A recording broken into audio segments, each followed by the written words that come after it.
সম্মানিত বিশেষ অতিথি তাকে সবিনয় তাকে যে জনাব আব্দুল রফিক স্যারের পরিচিত বন্ধু তাকে নিয়ে আমাদের সাংবাদিক বিষয় কল্যাণ কমিটি বিনিয়োগ করার জন্য আপনার সার্বিক সহযোগিতা অতি সাম্য এই আশা ব্যক্ত করে আমি আমার সংক্ষিপ্ত বক্তব্য সমাপ্ত করছি। আসসালামু আলাইকুম।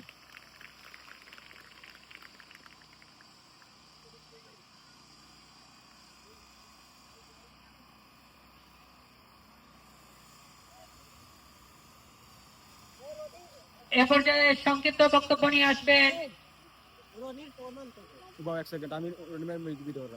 আজকের অনুষ্ঠানের সম্মানিত বিশেষ অতিথি জনাব শহীদুল ইসলাম লিটন চাচা।